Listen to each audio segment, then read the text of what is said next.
Good morning everyone. तो आज हम बात करेंगे major problems social issues in India, यानी कि जो भी भारत में सामाजिक समस्याएं हैं आज हम उसकी बात करेंगे।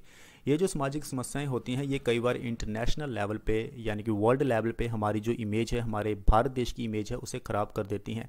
जैसे कि पॉवर्टी, सबसे पहले हम वन बाय वन पॉवर्टी को डिस्कस करेंगे, देन करप्शन को डिस्कस करेंगे, अनएम्प्लॉयमेंट को डिस्कस करेंगे, education, health care, gender inequality, environmental degradation, communal and religious tension. Communal and religious tension की वजह से तो हमारे देश की बहुत ज़्यादा इमेज ख़राब होती है। तो चलिए सबसे पहले शुरुआत करते हैं हम पॉवर्टी की। आप सभी को मालूम है कि हमारा जो देश है वो दुनिया का सबसे ज़्यादा पॉपुलेशन वाला देश है। हाल ही में आपने सुना होगा कि पॉपुलेशन के मामले में हम चाइना को भी सरपास कर गए हैं, यानी कि चाइना से भी ज़्यादा हमारी पॉपुलेशन हो गई है। पूरी दुनिया में हमारी पॉपुलेशन सबसे ज़्यादा है। तो पॉपुलेशन ज़्यादा होगी यानी कि हमारे पास रिसोर्सेज की कमी होगी, संसाधनों को हम जनरेट नहीं कर पाएंगे। जब संसाधनों को जनरेट नहीं कर पाएंगे तो लोग गरीब होंगे, क्योंकि लोगों के पास खाने को कुछ नहीं होगा, अच्छी हेल्थ नहीं होगी, अच्छी एजुकेशन नहीं होगी, क्योंकि बहुत ज़्यादा पॉपुलेशन है।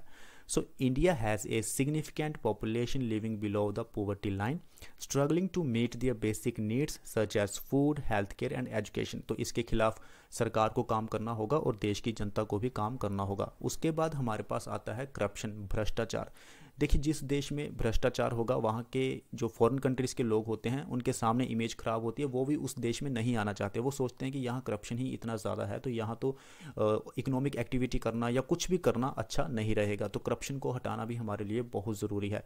Corruption is a pervasive problem in India affecting various sectors and hindering the economic growth and development.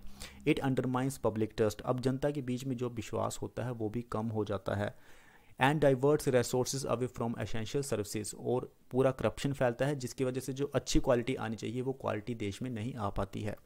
उसके बाद जो समस्या है हमारे पास वो है अनएम्प्लॉयमेंट की, यानी कि भारत हमारा देश है जिसमें सबसे ज़्यादा यंग पॉपुलेशन है। उस यंग पॉपुलेशन को क्या चाहिए? उस यंग पॉपुलेशन को रोज़गार चाहिए, लेकिन आज हमारे देश के पास इतने रिसोर्सेज नहीं हैं, संसाधन नहीं है कि वो एम्प्लॉयमेंट को जनरेट कर पाएँ। तो अनएम्प्लॉयमेंट भी एक बहुत बड़ा सामाजिक समस्या या सामाजिक इशू है।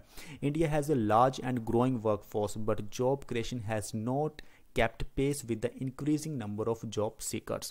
Unemployment particularly among the youth remains a pressing issue। इसके ऊपर भी सरकार को बहुत ज़्यादा काम करना होगा, नौकरियों को जनरेट करना होगा या फिर कुछ ऐसी एजुकेशन देनी होगी, स्किल्ड बेस्ड एजुकेशन देनी होगी कि जिससे कि वो अपना खुद से ही अपने रिसोर्सेज को जनरेट कर पाएँ। आगे हम बात करते हैं एजुकेशन की। देखिए, हमारा जो एजुकेशन सिस्टम है उसमें भी बहुत खामियां हैं। हम उस एजुकेशन सिस्टम को फॉलो करते हैं जो ब्रिटिश टाइम में इस्तेमाल किया जाता था। तो ब्रिटिशर्स का तो इंटेंशन ही यही था कि हमें भारत के लोगों को गुलाम बनाना है। तो ऐसी एजुकेशन थोड़ी ना हमें चाहिए। हमें एजुकेशन चाहिए स्किल्ड बेस्ड एजुकेशन। जब स्किल्ड बेस्ड एजुकेशन होगी तो लोगों के पास स्किल्स आएंगे, वो कहीं भी जाएंगे अच्छा काम करेंगे अपनी स्किल्स के बेस पे।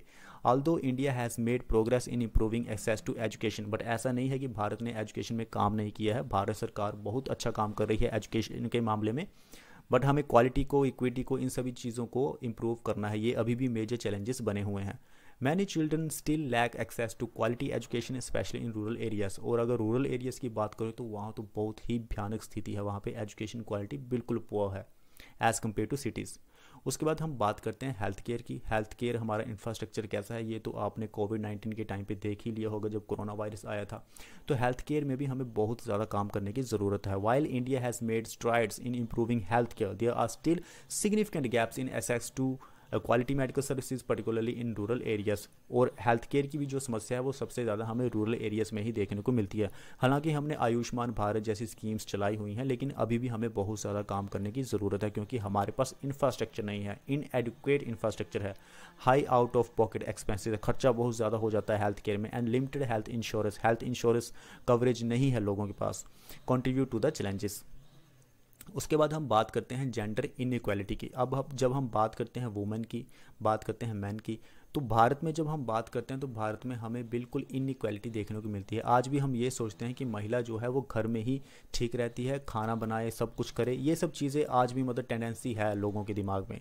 सो डिस्पाइट लेजिस्लेटिव मेजर्स, लेकिन इन सब चीज़ों को इम्प्रूव करने के लिए हमने कानूनी तौर पर बहुत काम किया है, लेकिन ग्राउंड लेवल पर अभी तक लोगों के अंदर ये समझ डेवलप नहीं हुई है कि दोनों जेंडर जो है, मेल और फीमेल, दोनों बराबर हैं, दोनों की हिस्सेदारी होती है इकोनॉमिक एक्टिविटी में और देश को आगे ले जाने में। ये बात महात्मा महात्मा गांधी जी ने भी कही थी। उन्होंने कहा था कि जब तक भारत देश की नारियां साथ नहीं देंगी तो इकोनॉमिक एक्टिविटी हमारा जो देश है वो ढंग से डेवलप नहीं हो पाएगा।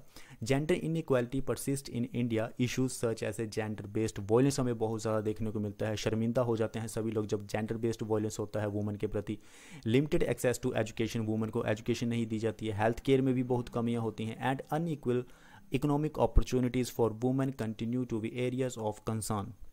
उसके बाद हमारे पास आता है एनवायरमेंटल डिग्रेडेशन। अगर हमारा एनवायरनमेंट सही है तो सब कुछ सही है, फिर तो लोगों को बीमारियां भी नहीं लगेंगी। आज दिल्ली में मैक्सिमम लोगों को सांस लेने में दिक्कत होती है, उसके पीछे कारण है धुआं, उसके पीछे कारण है जो इंडस्ट्री से जो पोल्यूशन निकलता है वो। India faces numerous environmental challenges including the air and water pollution. पानी शुद्ध नहीं है, हवा शुद्ध नहीं है, पेड़ हम काट रहे हैं, मिट्टी खराब हो रही है, inadequate waste management. These issues have adverse effects on public health and sustainable development. तो काफ़ी बड़ी समस्या है ये। उसके बाद हम बात करते हैं कम्युनल एंड रिलीजियस टेंशन्स की।